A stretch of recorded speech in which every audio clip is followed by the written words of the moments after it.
Assalamualaikum warahmatullahi wabarakatuh.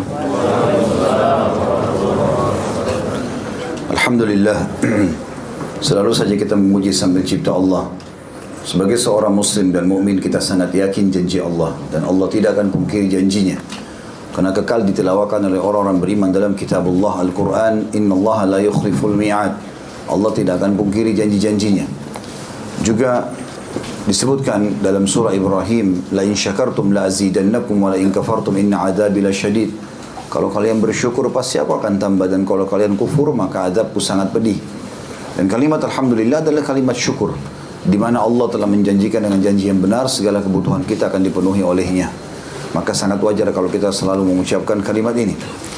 Selanjutnya kita panjatkan salam hormat kita kepada manusia terbaik yang diutus oleh Sang Pencipta Allah Subhanahu wa taala, manusia yang disempurnakan jalur nasabnya, fisik dan ilmunya, orang yang paling baik menjadi suri tauladan karena telah sukses menjadi seorang suami, menjadi ayah, menjadi anak, menjadi sahabat, menjadi pakar ekonom atau seorang saudagar yang sukses, dan juga politikus yang berhasil mendirikan negara Islam dan akhirnya menjadi pengikut terbanyak di dunia sampai sekarang. Mengucapkan satu kali salam hormat kepadanya akan mendapatkan 10 kali tambahan rahmat dari Allah Subhanahu wa taala, dan rahmat Allah luas sekali, masuk dalamnya pengampunan dosa, peninggian derajat dan pemenuhan kebutuhan. Maka selalulah juga membacakan salawat dan taslim kepada Nabi SAW setelah memuji Allah. Alhamdulillah. Melanjutkan bahasan buku kita teman-teman sekalian yang ditulis oleh Khalid Al-Husaini, lebih dari 1000 amalan sunnah dalam sehari semalam, dan kita masih dalam zikir pagi petang. Dan kita sudah membahas doa terakhir yang dibaca 7 kali pada pagi dan sore hari, yaitu Hasbiyallahu la ilaha illa huwa alaihi tawakkaltu huwa rabbul arsyil azim. Cukuplah Allah yang memenuhi segala kebutuhan untukku, dan tidak ada ilah yang berhak diibadahi kecuali Dia. Kepadanya lah aku bertawakal, dan Dialah Rabb yang memiliki arsy yang maha agung. Ini sebagaimana disebutkan dalam hadis yang sahih, dibaca 7 kali pagi dan 7 kali sore. Dan kalimat Hasbiyallah ini yang digunakan oleh para sahabat pada saat mereka terdesak dan tersebarnya berita kalau Nabi SAW telah meninggal di perang Uhud. Maka mereka yang berpegang teguh pada imannya mengatakan hasbunallah wa ni'mal wakil. Lalu Allah mengatakan dalam Al-Quran, maka Allah balik perasaan khawatir mereka menjadi ketenangan dan kemenangan. Juga kalimat ini diucapkan pada saat orang-orang Quraisy menakut-nakuti pasukan muslimin di perang Hamrat Asad setelah perang Uhud. Maka orang-orang Quraisy mengatakan pasukan Quraisy 2.800 orang, bahkan 3.000 orang, kurang sedikit dari 3.000 orang, 2.900 sekian, itu akan menyerang kalian sementara kalian luka-luka semuanya. Maka mereka dengan penuh keyakinan mengatakan hasbunallah wa ni'mal wakil. Yang menyelamatkan Ibrahim alaihissalam selamat dari api pada saat dibakar, kalimat hasbunallah wa ni'mal wakil atau hasbiyallah wa ni'mal wakil. Dan apapun teman-teman yang sekalian yang kita butuh bantuan Allah, ucapkan kalimat ini. Ada orang berbuat kezaliman, ada kejadian yang kita tidak sukai, ada penyakit yang menimpa, selalu kita mengatakan hasbiyallah wa ni'mal wakil. Dan tanpa ada cobaan pun disunnahkan membaca 7 kali pagi dan 7 kali sore. Ada juga sedikit hikmah kita petik dari pelajaran yang sebelumnya, adalah mengganjilkan zikir ini dan doa adalah bagian dari sunnah Nabi SAW. Misalnya 1 kali, 3 kali, 5 kali, 7 kali, ya. Itu sunnah Nabi SAW. Karena Nabi SAW mengatakan Innallah witrun yuhibbul witra. Allah itu ganjil dan suka dengan yang ganjil. Makanya teman-teman kalau berdoa, maka diganjilkan. Misalnya kita sudah mengatakan Rabbana atina fid dunya hasanah wa fil akhirati hasanah wa qina adzabannar. Ulangi lagi 3 kali sampai 7 kali. Ini juga tercontohkan pada saat kita sedang tawaf, ya. Melewati rukun Yamani dan Hajar Aswad disuruh baca Rabbana atina fid dunya hasanah sampai 7 kali. Berarti setiap tawaf, setiap putaran 1 kali minimal. Bahkan boleh dibaca lebih. Kita juga tahu Allah Subhanahu wa taala memerintahkan kita di sini menuliskan Nabi Muhammad SAW membaca hasbiyallah ini sampai 7 kali di pagi dan sore hari. Ada hikmah-hikmah tertentu dalam angka-angka ganjil ini yang jelas dianjurkan. Kalau kita melihat saran para ulama, maka angka yang paling tepat minimal 3 sampai 7 kali, ya.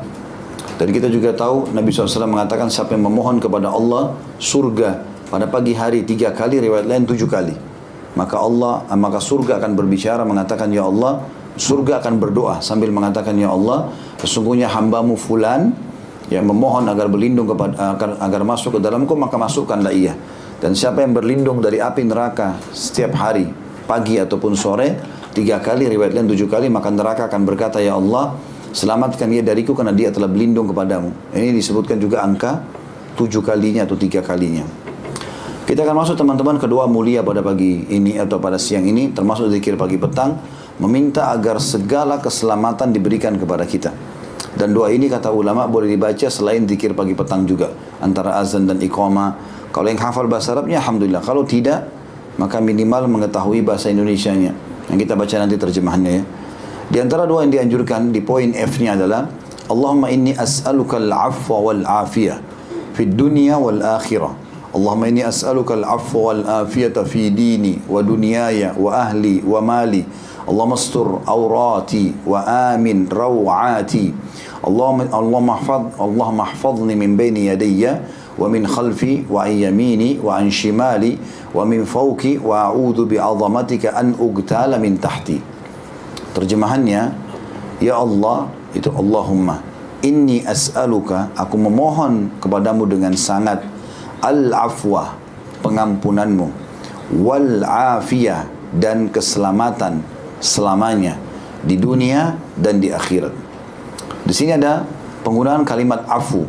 Afu ini teman-teman, kalau ingat riwayat tentang malam Lailatul Qadar, Aisyah radhiyallahu anha pernah bertanya kepada Nabi SAW, ya Rasulullah, andai saja saya mendapatkan Lailatul Qadar, apa yang saya ucapkan? Allahumma innaka afuun tuhibbul afwa fa'fu anni. Apa maksudnya ini? Kenapa kita meminta afu? Jadi sifat Allah afuun artinya suka memaafkan walaupun mampu menyiksa. Jadi misalnya kita buat salah, jelas-jelas kita zina, jelas-jelas kita bohong, jelas segala macam. Kalau kita sebutkan ini, Allahumma innaka afuun tuhibbul afwa fa'fu anni, maka kita mohon kepada Allah agar dimaafkan tanpa ada hukuman. Ya, itu maknanya. Maka kita minta di pagi hari itu, Allahumma inni as'aluka al-afwa.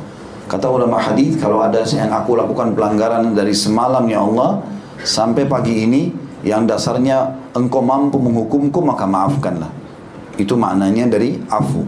Allahumma inni as'aluka al-afwa. Kemudian wal-afiyah. Afiyah bisa masuk maknanya keselamatan, bisa masuk dalamnya kesehatan. Tapi yang lebih global keselamatan. Masuk dalamnya tentu kesehatan, ya, ketentraman jiwa, kemakmuran, segala macam. Dan kita minta di dunia dan di akhirat. Dan ini keyakinan seorang mukmin, memang dua wilayah ini ada. Dan kita selalu beramal menanam sesuatu di dunia untuk akhirat. Allah mengatakan dalam Al-Quran, walal akhiratu khairun laka minal ula. Dan ketahuilah hai Muhammad dan sampaikan kepada umatmu, akhirat itu tempat tujuan lebih baik daripada kehidupanmu di dunia. Kemudian juga Allah mengatakan, bal tu'thiruna al-hayatad dunya wal akhiratu khairun wa abqa. Kalian terus repot mengumpulkan dan mengejar dunia, dan kalian lupa ada akhirat yang khairun wa abqa. Dua sifatnya, lebih baik dan lebih kekal, gitu kan? Maka ini semua menjelaskan kepada kita tentang memang ada dua kehidupan ini. Hanya saja seorang muslim selalu menjadikan akhirat sebagai target dan dunia ditunggangi untuk mendapatkan yang terbaik di sana nanti. Dan tidak boleh kita luputkan dari ini tentunya. Kita minta di sini Allah berikan kita pemaafan di dunia kalau pernah buat salah, pemaafan di akhirat. Kita juga minta keselamatan, kebahagiaan di dunia dan juga di akhirat. Dan ini penting seseorang muslim selalu mengucapkan masalah ini. Kata sebagian ulama, siapa yang membaca ini di pagi hari 1 kali dan membaca sore 1 kali, maka dipastikan dia akan aman dari semua hal yang tidak menyukai bagi dia. Ya. Lanjutannya doanya, Allahumma inni as'aluka al-afwa wal-afiyah. Diulangin lagi, ya Allah, aku mohon kepadamu agar engkau memberikan kepadaku pengampunan dan pemaafan serta keselamatan. Tapi di sini dirincikan. Dikatakan fi dini, di dalam agamaku. Maknanya jangan sampai agamaku yang tercoreng. Ya. Apapun kekurangan yang aku miliki, jangan sampai aku kurang dalam melaksanakan perintah agama. Wa duniyaya, begitu juga dalam urusan duniaku. Semoga semua urusanku engkau maafkan kalau aku salah, engkau berikan keselamatan agar aku dapat maksimal kalau aku targetkan. Wa ahli, begitu juga dengan keluargaku. Ahli lebih dekat digunakan kadang-kadang untuk istri dan anak. Artinya kalau aku lagi bekerja, aku lagi jauh dari mereka, ataupun aku di sebelah, di sekitar mereka, maka tetap mereka dalam keadaan engkau maafkan kalau mereka salah, aku pun engkau maafkan dan engkau berikan mereka keselamatan sebagaimana engkau berikan aku keselamatan. Wa mali, dan seluruh harta atau pendapatanku semua juga engkau selamatkan. Kalau ada sesuatu yang salah di situ, maafkanlah aku. Kemudian afiyah, berikan keselamatan agar harta ini selalu berkah, cukup. Allahumma astur aurati, ya Allah tutuplah aurat-auratku. Makna aurat sini adalah aib dan sesuatu yang tidak layak untuk dilihat. Makanya dikatakan aurat karena kalau dilihat oleh orang, orang malu atau orang ini malu gitu kan. Nah kita minta agar Allah tutupi aurat-aurat kita, maksudnya tutupi aib-aib kita. Karena kalau aib dibuka teman-teman, hancurlah semua hidup kita. Siapa di antara kita yang tidak punya aib dan kesalahan? Tapi Allah SWT tutupi itu. Makanya teman-teman harus mengontrol lisan. Jangan aib kita sendiri yang buka. Kata Nabi SAW, sesungguhnya makhluk yang paling buruk di sisi Allah pada hari kiamat adalah orang yang telah Allah tutupi kesalahannya, lalu kemudian dia yang beberkan sendiri. Dia semalam suntuk berzina, dosa sama Allah. Baik antara dia sama Tuhannya. Dia mohon ampun, dia tutupin. Ini enggak, besok di kantor ceritain sama teman-temannya. Malah ini aib, dia buka aibnya sendiri. Jadi kalau ada temannya yang sedang ngomong sama dia, ternyata bukan teman, musuh, jadikanlah senjata itu. Ya. Maka semestinya seseorang menutupi aibnya, jangan dia ceritakan. Dan minta kepada Allah agar ditutupi aib itu. Masuk dalam ayat ini adalah cacat lisan, cacat fikiran, cacat badan, semua. Ya, cacat kemaluan, segala macam ini masuk dalam aurati. Ya, kita minta agar Allah Subhanahu wa taala menutupinya dan jangan sampai terbeberkan. Selain daripada itu teman-teman, kita juga tidak boleh sengaja mencari-cari aib orang. Kalau kita sengaja cari-cari aib orang, maka ada hadis Nabi SAW yang berbunyi, sampai mencari-cari aib saudaranya, ya, secara sengaja ngorek-ngorek informasi, maka Allah juga akan mengorek-ngorek kesalahannya, aibnya walaupun dari dalam rumahnya. Makanya harus hati-hati. Kemudian dikatakan wa amin rawati, dan berikanlah aku rasa aman dari setiap ketakutan dan kekhawatiranku. Jadi di pagi hari kita karena mau aktivitas minta itu, di malam hari karena kita mau istirahat juga minta itu. Semua apapun yang kita khawatirkan bisa membuat kita khawatir, takut, merasa bimbang, semua itu dihilangkan. Lalu kita minta doa yang mulia juga, Allah mahfadli min baini yadayya, ya Allah selalulah jaga aku di antara kedua tanganku. Ini semua disebutkan juga, dan dari belakangku, dari kananku, dari kiriku, dan dari atasku, dan jangan sampai aku ya terkena kehancuran dari bawahku atau dibenamkan di dalam tanah ya dengan keagunganmu.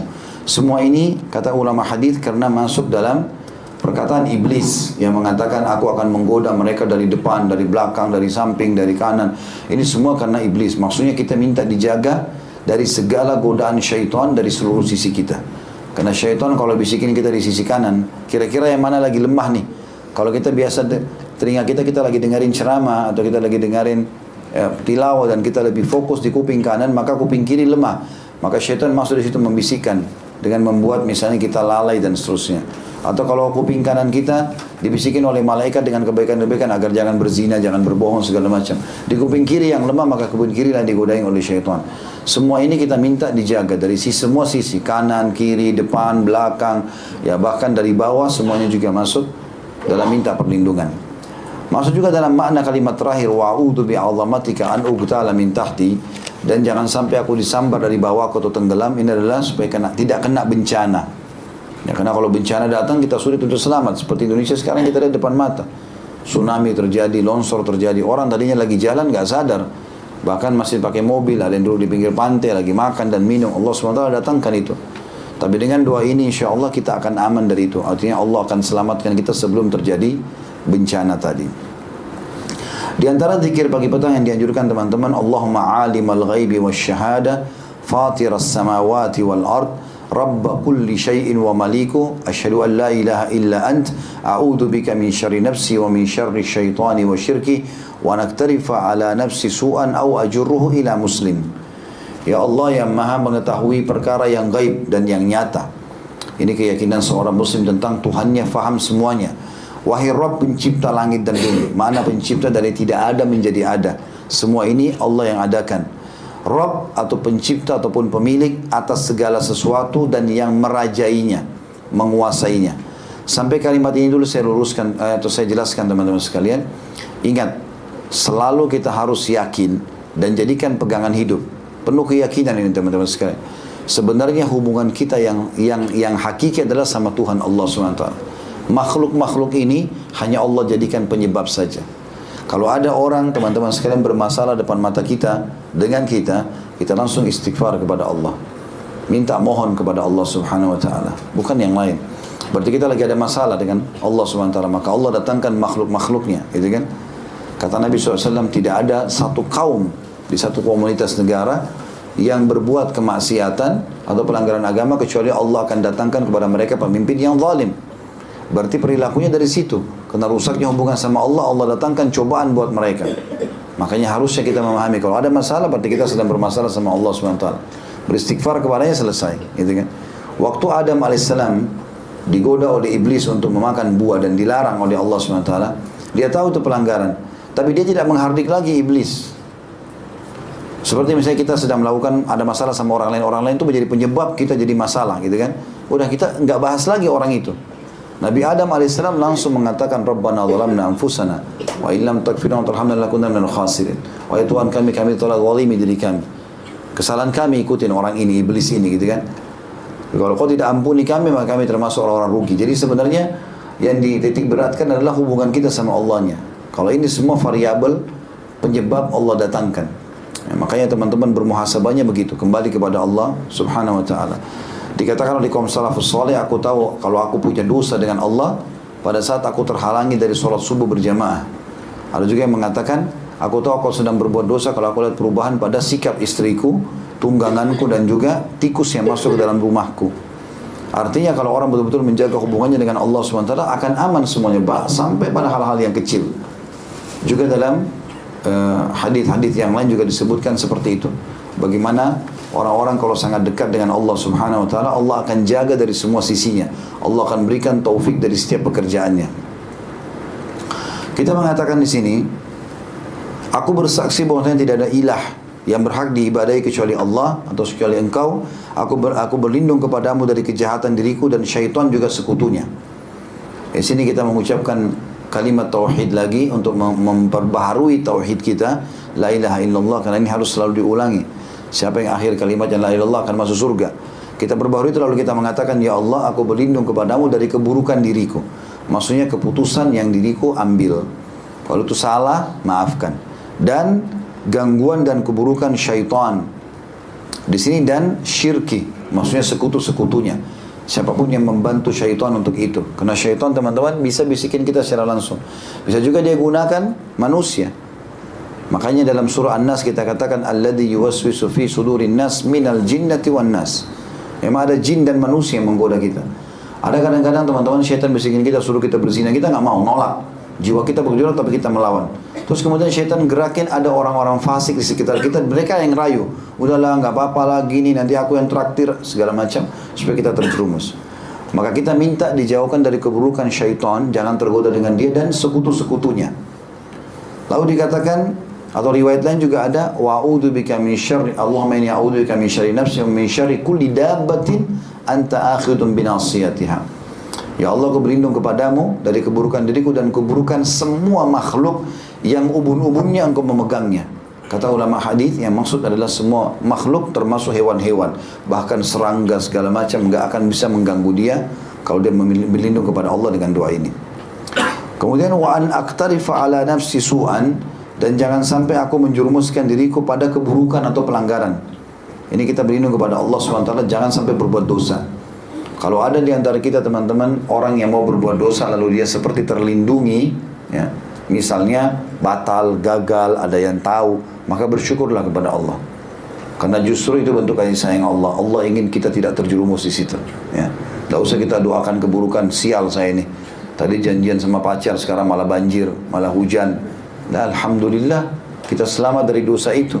Andai saja teman-teman lihat hukumannya hari kiamat, maka tentu kita tidak berharap untuk bisa bertemu dengan dia. Ya, berapa banyak orang yang diterumuskan sama syaitan. Ada orang dari Saudi, kisah nyata diangkat oleh para ulama, dia pergi ke Thailand di musim libur, lalu dia seperti umumnya orang-orang fasik, berbuat dosa, buat masalah-masalah terus, ya. Artinya berzina, khamr, segala macam. Ada satu perempuan, dia jatuh cinta sekali sama perempuan ini, dan setiap hari harus ketemu dia. Padahal ini perempuan tidak benar, pelacur, dibayar sama dia. Satu waktu pacarnya ini telat datang, maka dia kepikiran, dia telepon gak bisa, mati segala macam. Kemudian datanglah perempuan tersebut. sehari semalam nggak datang sama dia, besoknya baru datang. Dia merasa kehilangan segala macam sampai dia datang, terus dia sujud di kakinya perempuan itu. Seakan-akan minta, kenapa kau terlambat, jangan ginikan saya segala macam. Terus pada saat dia sujud meninggal dunia. Meninggal dalam keadaan syirik kepada Allah SWT, sujud kepada selain Allah. Ini nggak boleh semuanya.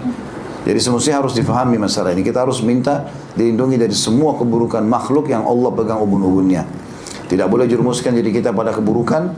Au ajurruhu ila muslim. Dan tidak boleh juga menjerumuskan muslim pun ke dalamnya. Jadi maknanya kalau kita tidak mau berzina, jangan biarkan orang lain. Kita nggak mau melakukan perbuatan dosa, jangan bilang sudah kamu aja deh, nggak usah saya. Enggak, tetap nggak boleh. Kita larang. Kalau ada orang mau korupsi, orang mau berbuat penipuan, larang, tidak boleh. Kita minta kepada Allah di sini, ya Allah, jangan sampai aku jerumuskan diriku pada kesalahan dan jangan sampai aku jerumuskan muslim yang lain dalam kesalahan tersebut. Di antara zikir pagi petang juga adalah Bismillahilladzi la yadurru ma'asmihi syai'un fil ardi wala fis sama'i wa huwas samiul alim. Dengan menyebut nama Allah yang tidak akan ada bahaya atas namanya, sesuatu pun di bumi dan tidak pula di langit. Dialah yang maha mendengar lagi maha mengetahui. Ini dibaca di pagi hari dan sore hari masing-masing 3 kali.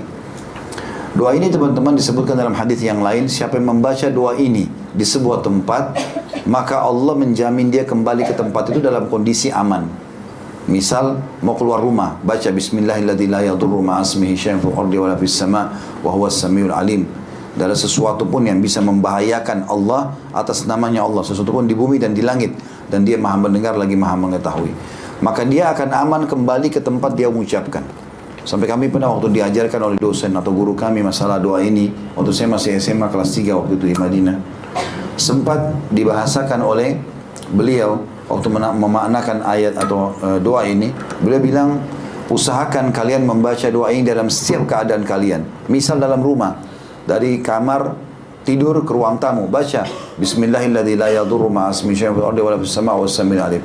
Dari situ menuju ke kamar anak-anak, ke ruang tamu, ke ruang makan, baca. Jadi semua titik-titik ini Allah jamin selalu kita selamat, kecuali kalau ajal sudah datang.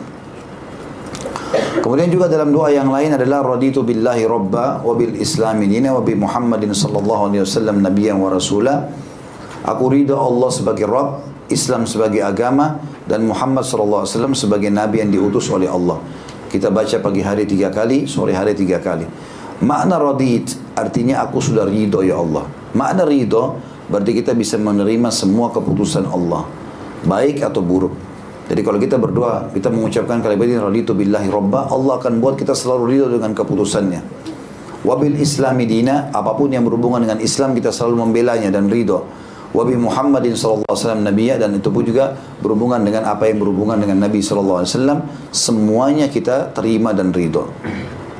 Di antara zikir pagi petang adalah ya hayyu ya qayyum bi rahmatika astaghits wa aslih li sya'ni kullah wa la takilni ila nafsi tarfat ain.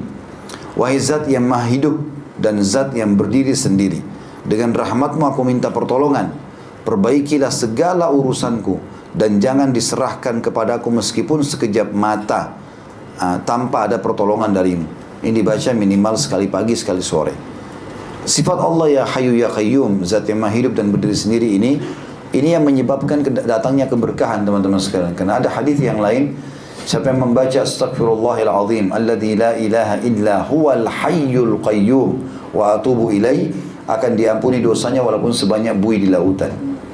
Sifat al-hayyul qayyum ini adalah pengakuan bahwasanya Allah Subhanahu wa taala memang mampu mengerjakan apa saja dan tidak bergantung pada makhluknya. Itu juga dengan ayat kursi, Allahu la ilaha illa huwal hayyul qayyum, yang memang bisa menghancurkan syaitan, mematahkan sihir. Ayat kursi yang mulia, karena ada sifat Allah al-hayyu al-qayyum. Kita minta itu, ya hayyu ya qayyum, wahai zat yang maha hidup dan berdiri sendiri, bi rahmatika astaghits, dengan rahmatmu lah aku selalu meminta pertolongan. Artinya selalu saja kesenangan, kegembiraan, rezeki, nikmat yang datang kepadaku. Aslih li sya'ni kullah, perbaiki dan ambil alih semua urusanku. Kata ulama hadis, mau besar, mau kecil, mau mudah, mau sulit, semuanya ambil alih lah ya Allah. Bahkan kita bilang wala takilni ila nafsi tarfat ain, dan jangan biarkan aku mengambil alih perkaraku itu walaupun sekejap mata. Artinya semua murni seperti apa yang disampaikan oleh Allah Subhanahu wa taala. Artinya apa yang ditentukan oleh Allah Subhanahu wa taala, sehingga benar-benar kita tidak ada masalah lagi. Kemudian selanjutnya teman-teman sekalian, doa juga masih zikir pagi petang. Saya usahakan selesaikan ini zikir pagi petangnya. Dan ini ya hayyu ya qayyum bisa dibaca setiap saat ya, di antara azan dan iqamah, dan setiap kali kita butuhkan juga sama. Minta agar seluruh perkara kita diselesaikan. Doa yang selanjutnya adalah asbahna ala fitratil Islam wa ala kalimatil ikhlas wa ala din nabiyina Muhammadin sallallahu alaihi wasallam wa ala millati abina Ibrahim hanifan muslima wa ma kana minal musyrikin. Di waktu pagi kami berada di atas fitrah agama Islam. Makna fitrah artinya kami berada dengan keyakinan penuh bahwasanya Islam adalah agama yang benar. Karena kita teman-teman lahir, semua bayi lahir dalam keadaan fitrah. Artinya mengenal Islam. Kata Nabi SAW, kullu mauludin yuladu alal fitrah. Semua yang baru lahir pasti dalam keadaan fitrah. Fa'abawahu yuhawidanihi. Nanti kedua orang tuanya menjadikannya Yahudi kalau orang tuanya Yahudi. Au yunassiranihi, atau menjadikannya Nasrani kalau kedua orang tuanya Nasrani. Au yumajjisani, atau menjadikannya Majusi kalau memang orang tuanya Majusi. Jadi memang kita minta kepada Allah Subhanahu wa taala agar kita berada selalu dalam fitrah itu, yang tidak pernah berubah-berubah. Makanya ulama juga mengambil dalam masalah ini, kalau ada anak orang non-muslim kafir meninggal belum balik, maka dia masih diuji oleh Allah pada hari kiamat. Dia diuji oleh Allah SWT pada hari kiamat. Ini mirip juga dengan orang-orang yang belum pernah sampai dakwah kepadanya. Tinggal di hutan, gak ada pernah dengar dengan Islam, gak ada fasilitas apa-apa di sana. Maka kalau mereka meninggal, itu tidak spontanitas masuk neraka. Maka diuji oleh Allah SWT. Dalam sebuah hadis dikatakan Allah akan datangkan neraka, lalu mengumpulkan mereka, lalu meminta mereka untuk masuk ke dalam neraka. Siapa yang patuh kepada Allah, mau jalankan itu, maka Allah tidak akan membuat neraka membakarnya, dan Allah masukkan dia ke dalam surga, karena ini ujian saja. Dan kalau yang menolak, maka dia akan masuk ke dalam api neraka. Artinya walaupun dia hidup ya, dan balik, atau dia didatangi dakwah, atau terdatangi padanya dakwah, tetap dia akan menolak. Seperti itu dah. Wa ala kalimatil ikhlas, dan kami tiba dengan kalimat ikhlas. Bisa maknanya adalah selalu ikhlas dalam beribadah kepadamu. Bisa juga maknanya adalah kami di atas kalimat tauhid. Karena kalimat la ilaha illallah, nama lainnya adalah kalimat ikhlas. Wa ala din nabiyina Muhammadin sallallahu alaihi wasallam, dan kami selalu berpegang teguh pada ajaran Nabi Muhammad sallallahu alaihi wasallam. Wa ala millati abina Ibrahim, dan juga mengikuti ajaran ayah kami Ibrahim. Hanifan muslima, kami selalu lurus dan menyerahkan diri kepadamu. Wa ma kana minal musyrikin, dan tidak termasuk orang-orang yang menyekutukan Allah. Tapi di sini kekuatannya adalah bagaimana kita minta hidup dan mati dalam keadaan Islam. Di sore hari kita ganti asbahna menjadi amsayna ala fitratul Islam ya, dan selebihnya sama saja. Artinya kami tiba pada sore hari dalam keadaan berpegang pada fitrah Islam itu sendiri. Di antara zikir yang dianjurkan teman-teman sekalian adalah, tapi ini cukup banyak jumlahnya, sekitar 100 masing-masing, adalah subhanallahi wa bihamdi. Ini dibaca 100 kali. Kata Nabi SAW, barang siapa yang membacanya 100 kali pada pagi dan petang, niscaya tidak ada seorang pun yang datang pada hari kiamat dengan membawa sesuatu yang lebih utama dari apa yang dibawanya, kecuali orang yang mengucapkannya atau seperti apa yang diucapkan atau melebihinya. Selain itu orang yang mengucapkan akan dihapus dosa-dosanya walaupun sebanyak buih di lautan, sebagaimana dijelaskan di dalam hadis riwayat Imam Muslim nomor 2691. Jadi teman-teman sambil iseng waktu kosong, subhanallahi wa bihamdi, subhanallahi wa bihamdi, subhanallahi wa bihamdi, ini diucapkan 100 kali. Kalau kita biasa zikir 33, dengan jari kita habis sholat dilipat gandakan 3 kali, maka itu sudah cukup untuk mengampuni semua dosa dalam hadis walaupun sebanyak buih di lautan. Ya, ini keutamaan yang sangat besar. Juga kata Nabi SAW, 2 kalimat ringan di lidah, berat di timbangan hari kiamat, dan juga dicintai oleh Allah SWT, subhanallahi wa bihamdi, subhanallahil azim. Tapi maksud dalamnya subhanallahi wa bihamdi ini. Juga maksud dalamnya dibaca 100 kali, la ilaha illallah wahdahu la syarikalah, lahul mulku wa lahul hamdu wa huwa ala kulli syai'in qadir. Tidak ada ilah yang berhak diibadahi selain Allah semata, tidak ada sekutu bersamanya, baginya kerajaan dan baginya segala puji, dia maha kuasa atas segala sesuatu. Ini kata Nabi SAW, siapa yang membacanya 100 kali pada pagi dan 100 kali pada sore, maka dia juga akan datang pada hari kiamat membawa pahala. Tidak ada orang yang menyamai pahala dia kecuali orang yang berbuat seperti dia atau lebih.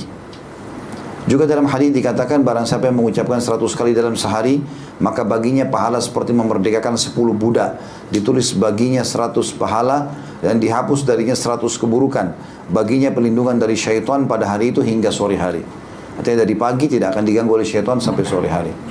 Makanya teman-teman yang terapi sihir, gangguan syaitan ya, gangguan-gangguan ain, penyakit kronis, semua ini harus dianjurkan untuk dibaca. Dan rutin udah, harus jadi wirid dia. 100 kali pagi, 100 kali sore. Dijamin dengan izin Allah SWT dia akan selamat dari perlindungan syaitan. Juga perlindungan Allah SWT datang dari penyakit-penyakit yang sedang menimpa dia. Di antara zikir yang dianjurkan adalah membaca istighfar 100 kali. Astaghfirullah wa atubu ilaih. Ini insyaAllah dalam hitungan menit saja. Bahkan antum sebentar bubar, antri di lift, mau menuju ke kantor, bisa astaghfirullah wa atubu ilaih, astaghfirullah wa atubu ilaih. Ini saya pernah praktikin 1 menit bisa sampai 100 kali. Ya. Dan pahalanya sangat besar. Dan dari mana kita tahu teman-teman? Bisa saja astaghfirullah wa atubu ilaih ini sekali kita ucapkan diampuni dosa kita setahun atau 2 tahun atau 3 tahun. Kita nggak pernah tahu bobotnya. Makanya Nabi SAW mematoknya kurang lebih 100 kali ya. Kalau astaghfirullah itu pengucapan maaf kepada Allah. Seperti kalau kita buat salah sama orang kita bilang maafin saya. Atubu ilaih artinya kita mengikrarkan tidak akan mengulanginya. Di antara zikir pagi petang adalah Allahumma inni as'aluka ilman nafi'a wa rizqan wasi'a wa amalan mutaqabbala. Ya Allah, aku meminta kepadamu ilmu yang bermanfaat. Puncaknya ilmu agama dan selebihnya semua ilmu yang bisa bermanfaat bagi diri dan manusia. Wa rizqan thayyiba dan rezeki yang thayyibah. Thayyibah bisa terjemahkan baik, bisa juga thayyibah adalah yang banyak dan memuaskan ya. Dan wa amala mutaqabbala, amal yang selalu diterima. Jadi enggak ada yang ditolak. Ini cuma dibaca, kalau ini dibaca pagi hari saja ya. Kalau khusus ini makanya ditulis itu dibaca ketika pagi sesudah sholat subuh 1 kali. Ini dibaca 1 kali karena biasanya orang mulai aktivitas di pagi hari itu, minta rezeki dan seterusnya. Kemudian 2 doa yang terakhir di sini adalah subhanallahi wa bihamdihi adada khalqi wa ridha nafsi wa zinata arsyih wa midada kalimati. Ini dibaca 3 kali. Mirip dengan tadi sebenarnya ya. Tadi sudah kita baca subhanallah wa bihamdi 100 kali. Tapi kalau ini dibaca ada tambahan sedikit. Subhanallah wa bihamdi. Maha suci Allah dan segala puji baginya. Adada khalqi. Sejumlah makhluknya Allah. Nah, jadi berapa jumlah makhluknya? Berapa jumlah manusia? Berapa jumlah jin? Berapa jumlah hewan-hewan? Berapa jumlah tumbuh-tumbuhan? Berapa kadar bobotnya, api, udara, air, segala macam ini, semuanya itu. Kita minta ya Allah aku memuji kepadamu sejumlah makhlukmu. Wa ridha nafsik, dan sampai kau ridho ya Allah, kau terima itu cukup. Wa zinata arsyih, dan perhiasan singgasana. Allah SWT punya singgasana di langit sana, yang kata Nabi SAW pada saat pulang Isra dan Mi'raj, aku telah melihat ya, Sidratul Muntaha. Dan Sidratul Muntaha itu dipenuhi dengan perhiasan-perhiasan yang seperti kuping-kuping gajah. Dan sangat sulit saya menggambarkannya, kata Nabi SAW. Itu Sidratul Muntaha. Di bawah arsy-Nya Allah. Dan arsy-Nya Allah jauh lebih agung dan mulia daripada itu. Kemudian dikatakan wa midada kalimati, dan sejumlah kalimatmu. Allah menyebutkan dalam akhir surah Al-Kahfi, a'udzubillahi minasyaitonir rajim, qul law kana al-bahru midadan li kalimati rabbi nafidal bahru qabla an tanfada kalimatu rabbi walau jina bimithlihi madada. Katakanlah hai Muhammad, andai saja 7 lautan itu airnya semua dipakai untuk nulis perkataan Tuhanmu, maka akan habis air lautan tersebut, sementara perkataan Tuhanmu masih banyak. Ayat yang lain dikatakan 7 kali lautan berlipat-lipat, tetap tidak akan bisa semuanya menulis kata-kata Allah subhanahu wa ta'ala. Maka kita minta ya Allah, semua kebaikan zikir ini aku dapatkan sejumlah makhlukmu ya, sampai kau ridho, sejumlah perhiasan singgasanamu, dan juga sejumlah kalimat-kalimatmu. Ini juga dianjurkan teman-teman, doa apa saja baca ini. Misalnya kita bilang, ya Allah berikan aku kebaikan, ya Allah sembuhkanlah penyakitku ini. Kemudian mintalah, misalnya kita baca zikir apa saja. Lalu kita menutup dengan adada khalqi, sejumlah makhluknya, wa ridha nafsi, itu sampai dia ridha, wa zinata arsy, sejumlah perhiasan singgasananya, wa midada kalimat. Yang terakhir teman-teman dalam zikir pagi petang adalah hadis riwayat Muslim dengan membaca a'udzu bi kalimatillahi tammati min syarri ma khalaq. Aku berlindung dengan kalimat-kalimat Allah yang sempurna dari kejahatan makhluk yang diciptakannya. Setiap kali kata beliau mengucapkan zikir-zikir tersebut dalam rangka menetapkan sunnah, maka sudah selayaknya bagi setiap muslim agar selalu memelihara seluruh zikir ini, baik tak kala ia mendapati waktu-waktu pagi maupun waktu-waktu petang ataupun waktu sore. Istiqomalah atau bersikap tekunlah dalam hal ini hingga mendapatkan besarnya kadar penerapan amalan sunnah tersebut. Sudah selayaknya pula bagi seorang muslim untuk mengucapkan zikir-zikir tersebut dengan ikhlas dan penuh dengan kejujuran, keyakinan yang mendalam, dan dapat benar-benar menghayati makna hingga mampu memberi pengaruh dalam realita kehidupan, akhlak maupun perangainya. Artinya bagaimana seseorang mendapatkan pahala dengan zikir pagi petang itu. Ya insya Allah mudah-mudahan dari semua rangkaian yang kita pelajari, mungkin 3 pertemuan zikir pagi petang ini butuh sekitar 10-15 menit. Insya Allah sudah selesai. Tapi semua kebutuhan kita dari keberkahan, dari hidayah, dari rezeki, dari pengampunan semua sudah diberikan di pagi hari itu. Maka kita tidak boleh bermalas-malas teman-teman sekalian. Dan saya ingatkan kembali, syaitan tidak akan pernah memasuki tubuh orang atau bahkan tidak bisa menguasai yang membaca zikir pagi petang. Dan itu pengakuan syaitan sendiri yang pernah diruqyah oleh seorang syekh di Madinah. Kemudian dia minta agar masuk ke badannya syekh itu. Pada saat keluar dari badan orang tersebut, orang yang sedang kesurupan, maka syekhnya izinkan. Dia kemudian masuk lagi ke badan orang yang kesurupan tadi setelah dia keluar. Lalu syekh ruqyah ngomong syaitan itu. Ditanya sama syekh, kenapa kau masuk lagi? Tadi kan kata syaitannya, saya ingin masuk ke badan anda. Kata syekhnya, saya sudah izinkan. Dia bilang, saya nggak bisa, karena ada zikir pagi petang. Itu kebetulan sempat direkam itu. Ya, sehingga memang pengakuan-pengakuan syaitan sendiri yang membuat pernyataan tersebut. Ya, Allahu a'lam. Ini bahasan kita teman-teman sekalian. Mudah-mudahan bermanfaat. Kalau benar dari Allah, pada saat saya mohon dimaafkan. Subhanakallahumma bihamdika, asyhadu an la ilaha illa anta astaghfiruka wa atubu ilaik. Wassalamualaikum warahmatullahi wabarakatuh.